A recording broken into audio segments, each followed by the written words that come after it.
Seperti yang kita ketahui, ada dua sistem sirkulasi pada kolam renang, yaitu skimmer dan overflow. Apakah Anda masih bingung mau memilih yang mana di antara keduanya? Atau malah tidak mengetahui sama sekali tentang dua sistem sirkulasi kolam renang tersebut? Di sini, kami akan membahas secara detail. Jadi, selamat menyaksikan.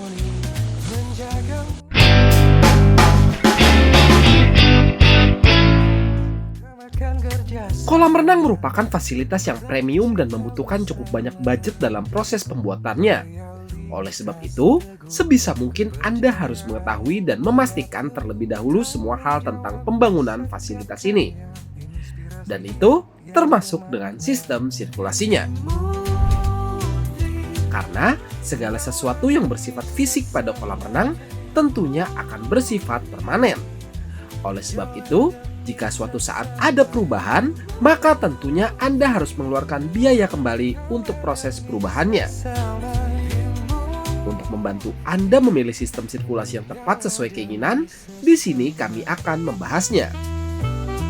Sebelumnya, Anda harus mengetahui apa itu sistem sirkulasi overflow dan skimmer terlebih dahulu.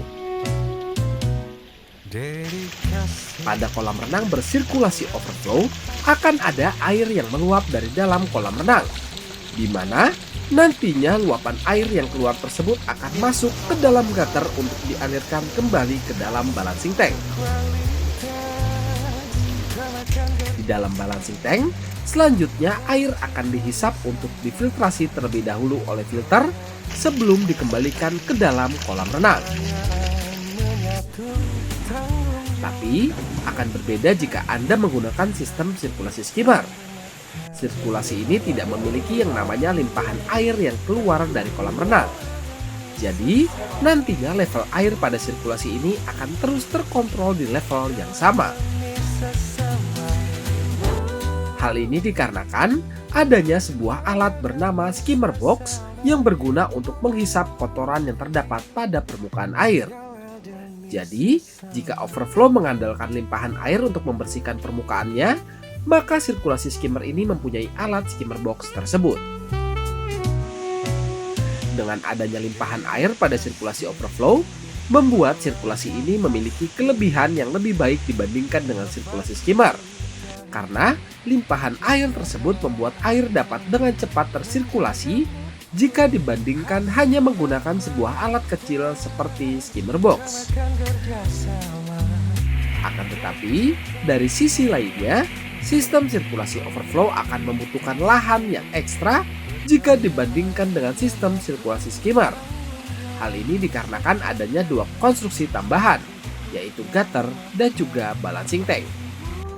Di mana ukuran gutter dengan standar dimulti memiliki lebar di angka 20 cm.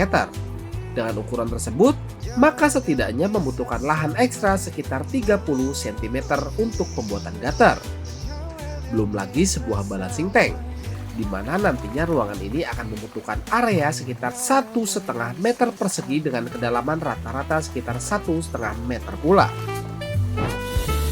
Jadi, untuk hal penggunaan lahan, maka sirkulasi skimmer tentunya lebih menguntungkan. Akan tetapi, untuk segi waktu sirkulasi dan kejernihan air yang lebih optimal, maka sirkulasi overflow dapat dijadikan pilihan yang tepat. Jika Anda bertanya sirkulasi mana yang perawatan kolam renang lebih rumit, maka kami akan menjawab tidak ada bedanya. Untuk perawatan kolam renang, hanya ada perbedaan untuk meletakkan selang vakumnya saja. Jika pada kolam renang overflow Anda harus memasukkan selang ke dalam vakum fitting, maka untuk kolam renang skimmer, Anda dapat langsung memasukkan selangnya ke dalam skimmer box saja. Lalu, dari penjelasan tersebut, mana yang sekiranya cocok menurut Anda? Untuk permasalahan ini, baiknya Anda dapat memilih dengan bijak dan mempertimbangkan beberapa hal. Seperti yang pertama adalah lokasi dan ukuran kolam renang. Ini sangat penting dalam pemilihan sistem sirkulasi yang akan digunakan. Karena jika Anda memiliki lahan yang cukup terbatas dan senang dengan konsep minimalis, Sepertinya Anda dapat menggunakan sistem sirkulasi skimmer untuk kolam renang. Tapi, jika Anda memiliki lahan ekstra untuk menempatkan gutter dan balancing tank, maka sirkulasi overflow dapat dijadikan pilihan yang tepat. Untuk pertimbangan kedua, yaitu budgeting. Sirkulasi skimmer tidak memiliki adanya konstruksi gutter dan juga balancing tank seperti halnya sirkulasi overflow. Dan tentunya ini akan berimbas ke total biaya pembuatan kolam renang. Jadi, baiknya pertimbangkan lagi prioritas Anda. Pertimbangan yang ketiga, yaitu intensitas pemakaian. Jika olahraga berenang dan bermain akan menjadi rutinitas yang cukup sering dilakukan oleh Anda sekeluarga, maka baiknya Anda dapat gunakan sirkulasi yang memiliki perputaran air yang cepat dan lebih optimal seperti halnya sirkulasi overflow. Ini penting agar nantinya Anda dapat meminimalisir masalah yang terjadi pada air kolam renang.